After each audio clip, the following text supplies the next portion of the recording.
materi pembelajaran pendidikan jasmani, olahraga, dan kesehatan. Kali ini kita akan belajar tentang senam. Senam adalah bentuk latihan fisik secara sistematis dengan melibatkan gerakan-gerakan terpilih dan terencana untuk mencapai tujuan tertentu. Adapun senam lantai merupakan salah satu jenis senam yang meliputi berbagai keterampilan gerak. Kali ini kita akan membahas beberapa hal tentang senam lantai, di antaranya jenis-jenis senam lantai baik yang menggunakan alat maupun yang tanpa alat, tujuan dan manfaat senam lantai, latihan fisik untuk kegiatan senam lantai, serta aspek yang harus diperhatikan dalam kegiatan senam lantai. Senam lantai dapat dilakukan dengan bantuan matras.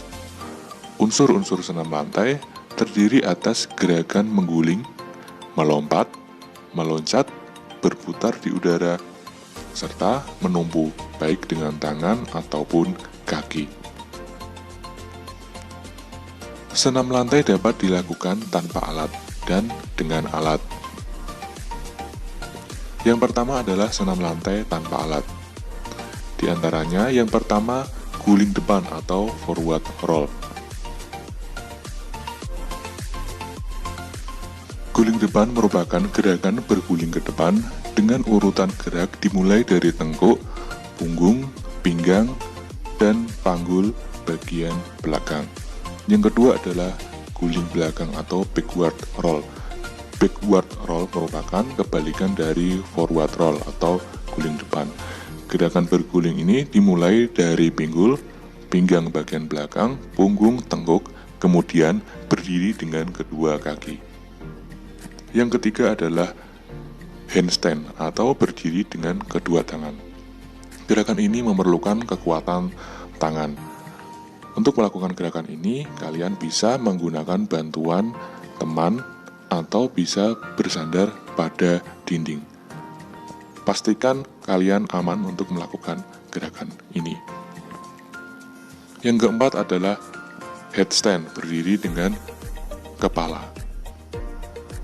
Untuk melakukan headstand ini, tidak serta-merta hanya kepala yang digunakan sebagai tumpuan, namun kita tetap menggunakan kedua tangan untuk membantu kepala menjadi tumpuan saat berdiri. Yang kelima adalah neck spring atau guling lenting. Gerakan guling lenting ini diawali gerakan seperti saat melakukan roll depan, kemudian dilanjutkan dengan melakukan lentingan tubuh ke depan atas, dan diakhiri dengan berdiri. Gerakan tubuh melenting ke depan atas yang dimulai dari dahi, kemudian dilanjutkan dengan melenting ke atas kepala, bahu, pinggang, pinggul, dan kedua tungkai, serta lengan juga ikut melenting. Yang keenam adalah sikap kayang. Sikap kayang merupakan gerakan melengkungkan tubuh ke arah belakang dengan bertumbuh pada kedua tangan dan kedua kaki. Gerakan ini dapat dimulai dari posisi berdiri maupun jika kesulitan dapat dilakukan dengan posisi terlentang. Yang ketujuh adalah sikap lilin. Sikap lilin merupakan gerakan bertumpu pada tengkuk dengan ditopang oleh kedua siku.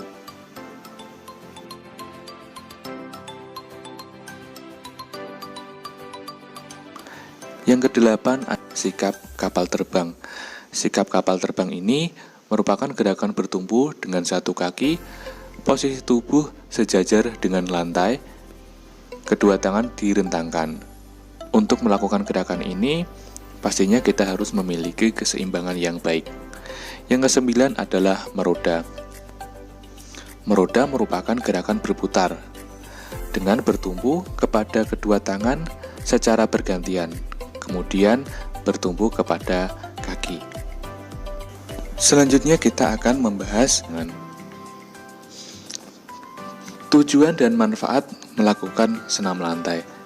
Tujuan senam lantai yaitu untuk meningkatkan kemampuan melakukan bentuk-bentuk gerakan senam lantai, baik dengan bantuan alat maupun tanpa alat. Kemudian keuntungan melakukan senam lantai antara lain, yang pertama kemampuan gerak tubuh menjadi semakin baik. Yang kedua, Memperkuat otot-otot dominan yang digunakan dalam kegiatan senam lantai, misalkan lengan, kaki, paha, pinggang, perut, serta dada. Selain itu, dapat menambah kekuatan fisik secara menyeluruh. Yang keempat adalah menjaga keseimbangan tubuh, melatih lompatan, memperbaiki postur, melatih fokus, membakar lemak, serta dapat melancarkan sirkulasi darah.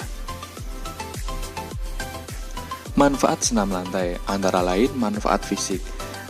Melalui senam lantai, daya tahan otot, kekuatan, kelincahan, kelenturan, keseimbangan, dan koordinasi dapat berkembang. Gerakan senam lantai juga dapat membantu memperbaiki postur, kesadaran tubuh, dan meningkatkan keterampilan gerak. Manfaat mental dan sosial. Kegiatan senam lantai mendorong kemampuan berpikir dan mengembangkan keterampilan. Oleh karena itu, pesenam lantai harus mampu berpikir kreatif untuk memecahkan masalah tentang gerak. Selanjutnya, aspek penting yang harus dilakukan saat melakukan senam lantai. Yang pertama, pastikan kalian melakukan pemanasan sebelum beraktivitas. Mulailah dari gerakan yang ringan sampai ke yang sulit. Konsentrasi penuh saat melakukan gerakan.